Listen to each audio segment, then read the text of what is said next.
The tilth on our farm has gone from big chunky blocks of impenetrable earth to now what's almost like coffee grounds. It's as close to perfect as I can imagine, but maybe it gets better and better over the years. My name is Mike Kasaka. This is Amazia Farm. We're organic, multi-crop farm, pretty diverse, and we have 7.5 acres on the home farm and 4 acres on the lease. We're about 80 to 90% no-till on the home farm, and the lease we're slowly converting to no-till, but since it was pasture, we're going to give ourselves another couple years before we implement our no-till practices there. I think we started adopting no-till practices on the farm for lots of reasons. One, environmentally, I feel like it's a step in the right direction. I also believe that if we do it properly, if we can really set it up, and I think it's a lot more work to set up than just sticking with what we always do, but if we can set it up, then we can actually work less and work with nature in order to create better soil, grow better vegetables. That's what the goal is. If we're creating the nutrition in our soil by using self-seeding cover crops, by using perennial plants that are mining that nitrogen, phosphorus and potassium, and then bringing it up to the crop that we're trying to cultivate, then we really have something that's sort of a complete system. And if COVID can be so disruptive, if we have bigger climate change issues creating disruption, if we have fuel shortages and we have a reliance on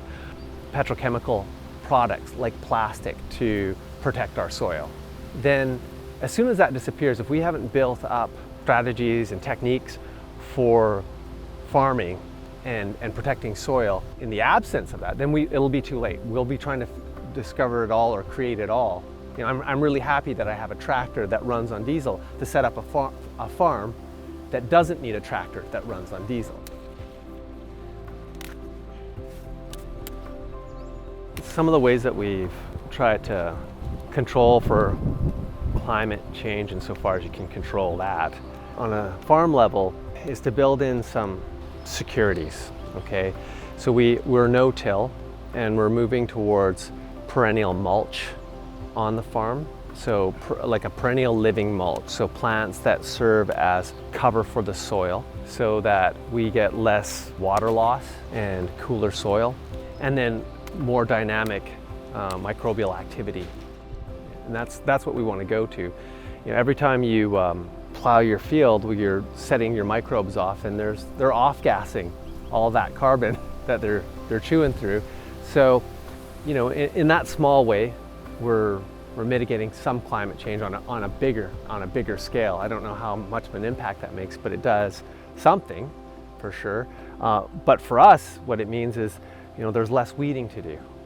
There are less inputs because not plowing leaves the soil food web intact, so holds your nutrients. They don't wash right out. There are roots in place holding that thing. They're holding those things to the soil.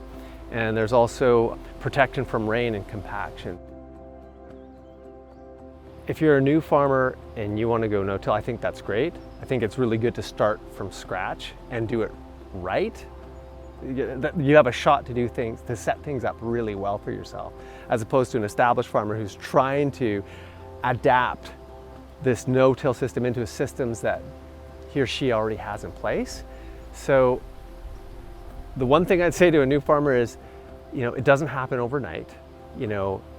Start small and build up, and don't let those weeds get in front of you, because there aren't that many options other than getting on your hands and knees.